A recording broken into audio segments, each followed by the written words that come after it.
पावनगाव येथील प्रस्तावित कत्तलखान्याला विरोध करत हजारो नागरिक आज नागपूरमध्ये रस्त्यावर उतरलेले आहे। आपण बघू शकतो की ते भूमापन विभागाचे अधिकारी आज जमिनीची मोजणी करायला आले।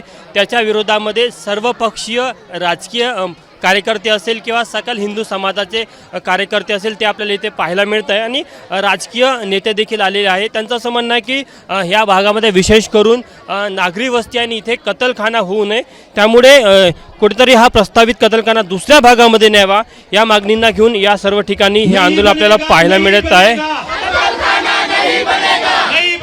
आज इथं नेमकं काय झालं? आज पावनगाव येथील खसरा क्रमांक 54/1 आणि 2 या ठिकाणी कोर्टाच्या आदेशानुसार मोजणीचा कार्यक्रम आखलेला होता। जशी मोजणीच्या माहिती झाली तसा साऱ्या परिसरातील हिंदू बांधव या ठिकाणी सर्व संस्था ह्या उपस्थित झाल्या आणि ह्या मोजणीला कडाडून विरोध केला आणि हा विरोध झाल्यामुळे मोजणी अधिकाऱ्यांनी पंचनामा बनवला की हजारो लोकांचा विरोध असल्यामुळे आम्ही मोजणी करू शकलो नाही आणि त्यामुळे त्यांनी हा पंचनामा करून हे कोर्टाला सादर करणार आहे। या अर्थानं या भागामध्ये रहिवासी क्षेत्र आहे, जवळ मंदिर आहेत, मोठे मोठे मंदिर आहेत आणि जो स्मार्ट सिटी आहे ते पण 1 किलोमीटर नंतर आहे। अशा प्रकारे जर कत्तलखाना या ठिकाणी होत असेल तर ही जनभावना प्रक्षोभ खूप वाढलेला आहे आणि येणाऱ्या काळात याच्याही पेक्षा मोठा आंदोलन या ठिकाणी होऊ शकतो। ताई, तुम्ही या गावच्या सरपंच आहे, स्थानिकांची काय भूमिका या सगळ्या प्रकल्पाला घेऊन?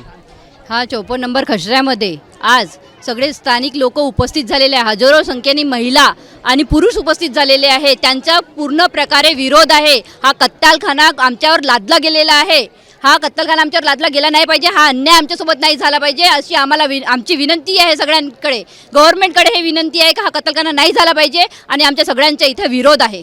राजे, सकल हिंदू समाज या आंदोलनामध्ये सहभागी झालेला आहे, पुढची काय भूमिका असणार आहे? इथं सकल हिंदू समाज या जे आंदोलनामध्ये सहभागी झालेला आहे, या पावनगावामध्ये जिथं या कत्तलखान्याचं काही हे नव्हतं, अचानकपणे हा या गावामध्ये लादला गेलेला कत्तलखाना आहे। आजूबाजूला वस्ती आहे, तीर्थ क्षेत्र आहेत, स्मार्ट सिटी आम्ही एकीकडे स्मार्ट सिटीचा प्लॅनिंग आमचा झालेला आहे आणि त्यानंतर बी अशा प्रकारचा कत्तलखाना या आजूबाजूच्या गावाजवळ हा केला जात आहे आणि त्यामुळं आज हजारोच्या संख्येने आमची मातृशक्ती आणि सर्व बांधव इथं उपस्थित झालेले आहेत या विरोधासाठी।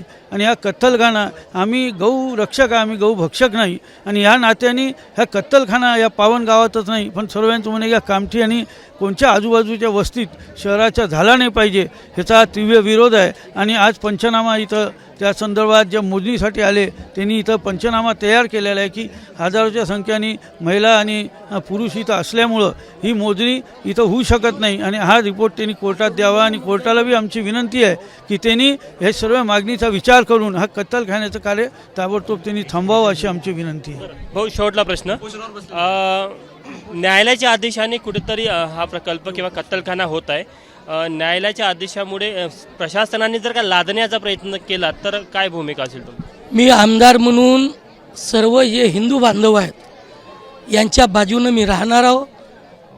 आग्रह करतो शासनाला की या ठिकाणी कुठल्याही परिस्थितीत कत्तलखाना होऊ देऊ नका आणि आम्ही पण होऊ देणार नाही। उद्या मी मुंबईला चाललो, मुख्यमंत्री उपमुख्यमंत्री यांच्या कानावर मी टाकतो आणि त्यांना पण सांगतो की रहिवासी क्षेत्रामध्ये आज आजूबाजूला जिथे हिंदू मंदिर आहेत, जैन मंदिर आहेत, अशा मंदिराच्या परिसरात जर आपण कत्तलखाना केला तर खऱ्या अर्थानं गोरक्षक आम्ही आहो, आमची शासन गोरक्षक आहे। मग अशा परिस्थितीत जर इथे कत्तलखाना होईल तर ती ही आमच्यासाठी दुर्दैवाची गोष्ट आहे, आम्ही होऊ देणार नाही। आपण बघू शकतो की जी अधिग्रहित जमीन आहे त्या अधिग्रहित जमिनीची मोजणी करायला आज भूमापन अधिकारी आले होते। त्यांना आंदोलनाच्या रोषाचा सामना करावा लागला आणि आल्या पावली परत जावं लागलं। कॅमेरामॅन व्यंकटेश नायडूसह तुषार कोहळे, एबीपी माझा, नागपूर। एबीपी माझा, उघडा डोळे बघा नीट।